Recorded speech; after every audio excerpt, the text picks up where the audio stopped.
pagi. Assalamualaikum warahmatullahi wabarakatuh. Saat ini sedang ramai di pemberitaan tentang Museum Hagia Sophia yang dibaca Hagia Sophia menjadi masjid. Namun sesungguhnya ada yang lebih penting lagi, sejarahnya. Sejarahnya tidak lepas dari apa yang disampaikan oleh Nabi Muhammad SAW 1400 tahun yang lalu ketika beliau menyampaikan bahwa Konstantinopel akan ditaklukkan, dan yang menaklukkannya sebaik-baiknya pemimpin dan sebaik-baiknya pasukan. Mungkin saat ini kata-kata tersebut biasa, tapi bayangkan itu disampaikan 1400 tahun yang lalu, seperti halnya katakanlah satu daerah kecil di Indonesia, mungkin katakan Bandung atau Surabaya atau Medan atau Banjarmasin yang mengalahkan Rusia, Cina atau Amerika. Seperti itu. Tidak terbayangkan seperti apa kondisi tersebut. Namun keadaan tersebut tidak membuat para sahabat gentar. Justru kata-kata Nabi membuat mereka percaya diri. Lalu Abu Ayyub Al-Ansori, sahabatnya yang saat itu usianya sudah 80 tahun, ikut menyerang. Tetapi karena kekuatan Konstantinopel luar biasa, kalah, dan akhirnya Konstantinopel tidak bisa ditembus. 1000 tahun tidak bisa ditembus. Kemudian lahirlah kerajaan Utsmani, dan 1200 itu ada 7 orang sultan, dan yang ketujuh itulah Sultan Muhammad Al-Fatih. Nah, Sultan Al-Fatih ini dilahirkan, namun ditanamkan sebuah keyakinan yang diturunkan oleh para gurunya dan orang tuanya, bahwa kamulah Al-Ghazi, sang penakluk yang terpilih, bahwa sebaik-baiknya pemimpin dan sebaik-baiknya pasukan. Ini adalah sebuah keyakinan yang menghujam ke dalam hati Al-Fatih meskipun ia masih belia. Semenjak anak-anak ditanamkan sehingga menjadi sebuah belief system, sebuah kepercayaan yang menghujam dalam dadanya. Dan benar saja, ketika usianya masih sangat belia, masih sangat muda, ia memimpin pasukannya untuk menyerang Konstantinopel yang 1000 tahun tidak pernah ditaklukkan.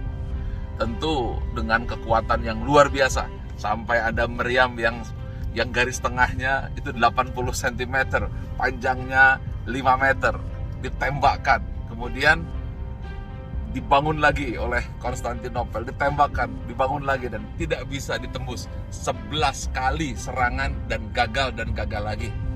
Mengapa? Karena temboknya itu 3 lapis, lapis 1, lapis 2, lapis 3. Jadi kalau Anda masuk ke lapis 1 masih ada lapis 2 lagi, dan kalau berhasil ada lapis 3 lagi, dan serangan yang begitu dahsyat tidak bisa menembus.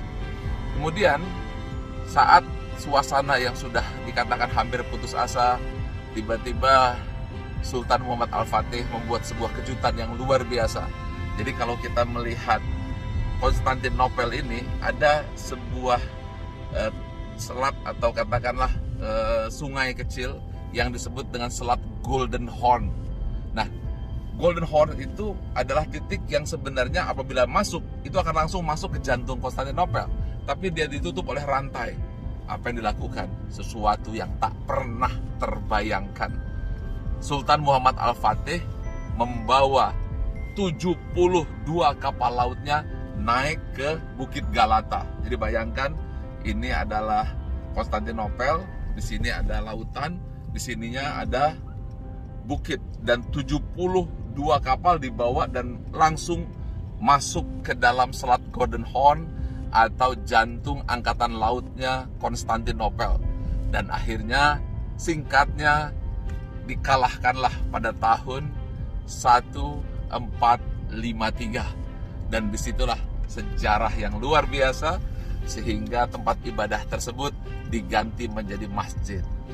Namun perjalanan akhirnya membuat masjid yang sudah dipakai tersebut berubah lagi menjadi museum oleh Kemal Pasha Atatürk selama hampir 80 tahun. Dan hari ini di tahun 2020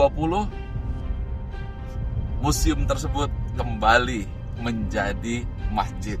Nah, Apa yang saya ingin sampaikan kepada Anda, bahwa inilah spirit semangat pantang menyerah, kata harus yang masuk ke dalam hati, serta keyakinan membara di dalam jiwa.